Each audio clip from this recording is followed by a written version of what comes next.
Whenever the topic of law of attraction or manifestations come in, people think that they have to do something out of box, they have to do something out there. But it is not out there, it is right here.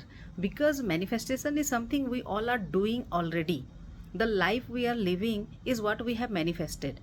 The right now whatever is happening in your life is because of your own thoughts and your own actions.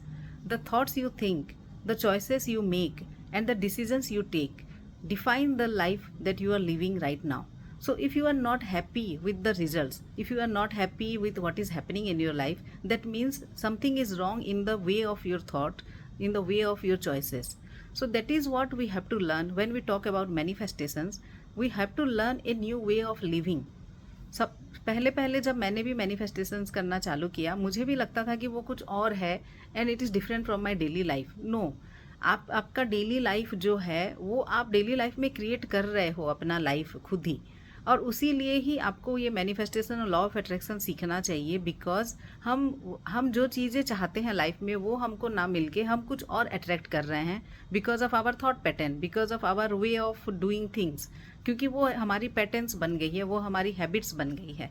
तो अगर मैं happy नहीं हूँ जो result मुझे मिल रहे हैं मेरे लाइफ से, that means I am doing it wrong. हर एक चीज़ का सही और गलत तरीका होता है.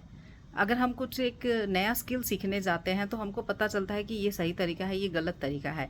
इसी तरह ज़िंदगी जीने का भी सही और गलत तरीका होता है.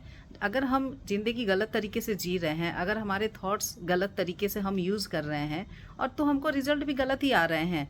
और फिर हम सोचते हैं कि लाइफ ने हमारे साथ धोखा दिया, कि लाइफ हमारे साथ अनफेयर है.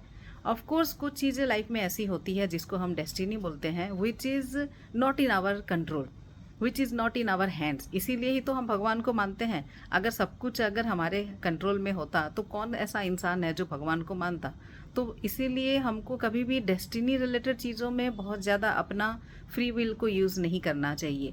लेकिन जो छोटी छोटी चीज़ें हैं जो आपको इंसान मेहनत से पा सकता है, जो इंसान अपने पॉजिटिव थिंकिंग से पा सकता है, वहाँ पे भी अगर हम भाग्य को दोष देने बैठ जाएं तो वहाँ पे तो वो हमारी बेवकूफ़ी ही कहलाती है.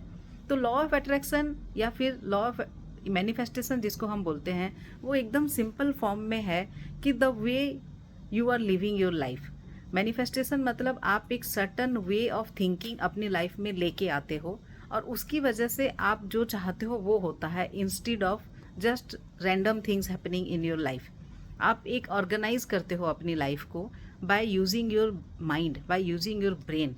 क्योंकि काफ़ी लोगों, आई एम श्योर काफ़ी लोगों को ये बात तो पता ही है कि हमारा जो ब्रेन है वो हम बहुत कम यूज़ करते हैं. बिकॉज हम उसकी कैपेसिटी के मुकाबले वी आर यूजिंग ओनली 2 और 3% ऑफ आवर ब्रेन पावर.